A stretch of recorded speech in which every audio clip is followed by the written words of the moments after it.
Hello YouTube and welcome to the Armourer with me Blue today.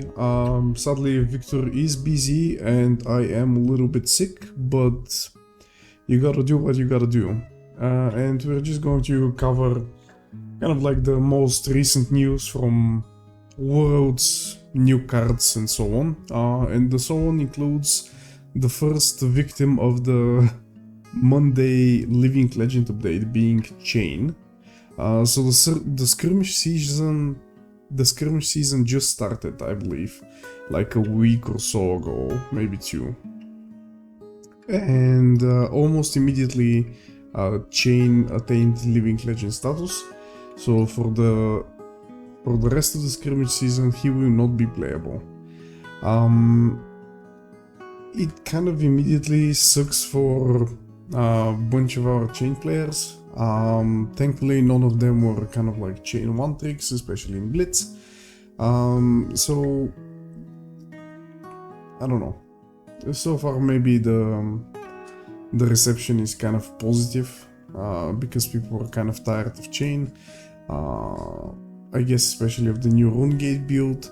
And if the Runegate build on Chain is good, then it's probably good enough on Vincent for Blitz as well.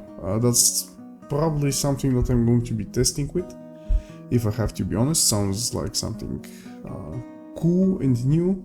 And yeah, that's about Blitz. Next we'll go to the Worlds metagame and Worlds recap. Me and like the rest of my Bulgarian buddies did pretty bad. None of us made day 2. I had like a horrible day, going like 0-3, and yeah, like it was impossible from then on. But in terms of how the metagame looks like, and kind of the predictions that I made the week before, I feel pretty on point. The main difference, the thing that I did not anticipate as much, is Fai really overperforming Katsu. I felt like Katsu is better in the mirror and better into other matches. We'll see as the meta develops if that's really true, but a lot of people were on fire, and maybe I am really underestimating Fai. But like even then, the whole idea was just talking about Ninja as an archetype. I believe Arsenal Pass recently, I watched one of their like Worlds coverage videos, and they were also considering Ninja as just an archetype altogether, right? And if you put them all together to add up to like 66, they would have been the third most represented deck at Worlds, which would have kind of put them in like the S tier that I kind of made up. I am kind of surprised that Icelander overperformed, not overperformed, but Icelander had more people playing with her than Dromai. It really felt like the Dromai hype train was real and very big at the start of the season, I guess. But as people were testing, it seems like more and more people figured out that the Bravo decks, the Icelander decks, and the Ninjas, who are all taking against Dromai, is going to make it very difficult for Dromai. Even with all of that, we still had a Dromai in top 8, I believe. OG Dash and Bravo also performing extremely well in terms of numbers. Azalea following them up as well. Day 2 conversion rate kind of looks similar. The Ninjas did not convert all that well, right? I mean, it's kind of like very minuscule change, right? Like from 66 and 61, 57 to like all of them going down to 30 basically. Icelanders and Dromai also kind of like keep high amount of spots. Dash.io kind of, I mean, it's on par with Reiner. And Reiner was kind of like this hidden pick for Worlds, and I believe we could have had a Reiner in top 8, but like some disqualification drama happened, and we didn't. But yeah, overall very diverse, right? Like going into day 2 and like having the spread as like 40, 35, 30, 30, 25, 30 essentially. You know, like this is at least like 6 viable heroes, kind of like contesting each other. And then we can kind of see that represented in the top 8, right? In top 8 we have like double Icelander, double Dash, double Ninja, and Dromai. Excuse me, triple Ninja and Dromai. And yeah, at the end of the day, Fi did win everything, and that Fi had to go through like 2 Icelanders.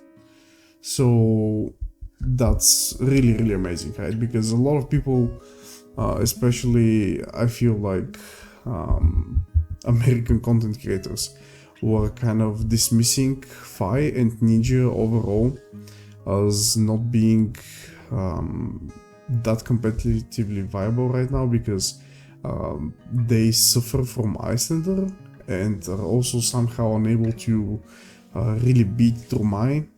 Turns out that they do continue beating Dromai. I still believe this is probably Dromai's worst matchup. But it turns out that they are actually able to beat Icelander. I believe the matches were close, and it's definitely not favored for the ninjas, but it definitely confirms that it is playable. It is playable even without the Belito package. So yeah. That's about it for Worlds. I don't have like any additional takes in terms of like the metagame. I guess the interesting things to talk about from this Worlds were the dash builds. Some of them were going for like the Deku base arms and maybe legs, while running the Evil Steel Soul arms and legs as just blues that you can at some point just equip as like extra added defenses against things like Bravo,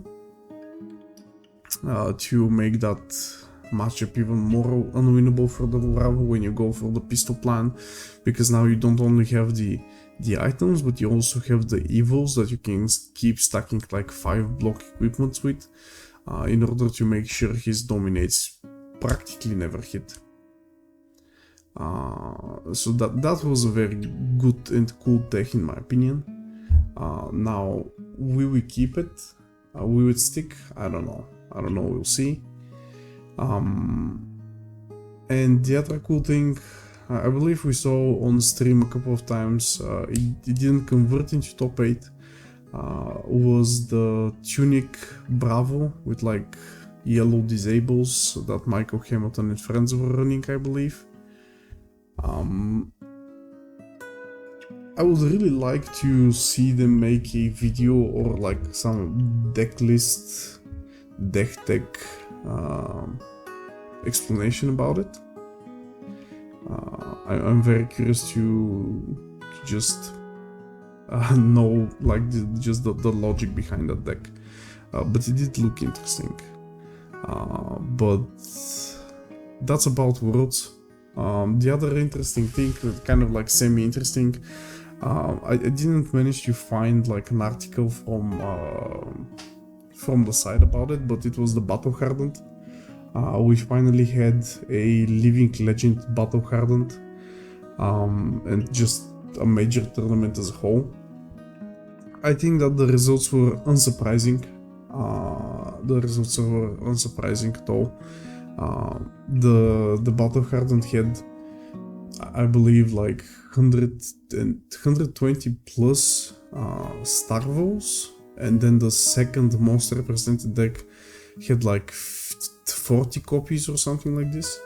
The top 8 was exclusively Starvo, and the top 12 or 16 was also Starvos, right? Like the top tables, not only the top, yeah, basically the top 8 tables, I believe, were Starvos. Now, was it like 12 or 16? Doesn't matter. What matters is that Starvos practically the only viable deck in that format. I did play in that format. I did pretty well. I was like 4-1, and then the last round, I believe I was either about to win or draw with another Starvo. And I just decided to concede and drop from the tournament because my only loss so far was in the second round, so it was going to be very hard for me to actually go to top 8, and I was already signed on like the Sagrada Familia event, and I just wanted to get another Sigil. So yeah. But I did manage to play the format, and I have some thoughts about the format. And the format felt amazing, actually. I have to say, I was a pretty big doubter, but the games I played were pretty fun. Because the Living Legend Starvo deck is a little bit different from what I used to play in CC, because in CC I would play just like 17 of every element, and then like Oakenwood Crippling Crush. But now in Living Legend you have way too many amazing cards that are non-elemental, so you end up running only like 14 or 15 of each element in the deck, which kind of like decreases the amount of times you're gonna be fusing by some amount. And a lot of my games were not, I expected the games to be just, okay, roll the dice, see if I have the ability, win the game or don't win the game. And the games ended up being way more intricate than that. A lot of them ended on like very close life totals, and I managed to play against like a diversity of characters, right? Like of heroes. I played against an Azalea round 1. I played against Alexia. I played against Jane. I played 2 Starvos, and I played a Prison. I managed to beat everything but the 2 Starvos, right? Like the last one I conceded to, and the first one was an incredibly close game that was down to basically 1-1 life, and we were kind of like racing to see who's going to draw the elements first, and the answer was him. But that was a game that was this close after my opponent attacked me with a basically fused Pulverize, right? Like he attacked me for 16 Dominate Go again into like either a hammer or something like an Autumn's Touch. So even after this insane of a turn, it was still a pretty close game. And like the Starvo Mirror, I believe kind of like Awakening makes it such a close game, because you get to trade life and try to trade life equally, and then you get to pulverize them, and then they get to pulverize you most of the time, and then you continue playing the game. I don't know, I was kind of impressed by the format in terms of how it plays. But if I have to be honest, my other take from that format is, yeah, Starvo is the only playable deck in that format. Starvo is just so insanely good. I feel mainly because of Awakening. Awakening is such a strong card, gives you such an amazing safety net in terms of like the decision making you can do and like if something's wrong or not.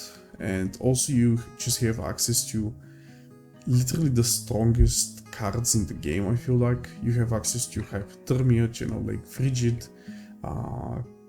Crown of Seeds, Oaken Oath, Pulverize, Awakening, Crippling Crush, Spinal Crush, Starstruck. You know, all of these are just like turn enders on their own. And you also have access to the pulses, one of which is just a way better remembrance, right? And the other one is just an insane defense reaction. So yeah, I definitely feel like if they want the Living Legend format to kind of exist and attract even more people that are going to be playing it kind of like competitively or like more competitively, they'll definitely need to implement a Living Legend format ban list. And I think that things like Warmonger's Diplomacy, as well as Awakening, need to immediately go on that ban list. Warmonger's Diplomacy, I don't like in CC either, but in Living Legend, because of how high the power level of certain turns is, Warmonger's Diplomacy can be like way more game deciding in my opinion than it is in CC. And I believe that's about all the information and takes I have about Worlds. So yeah, tell me about your experience watching or being at Worlds, and maybe some of your metagame hot takes. And see you guys next time. Bye bye.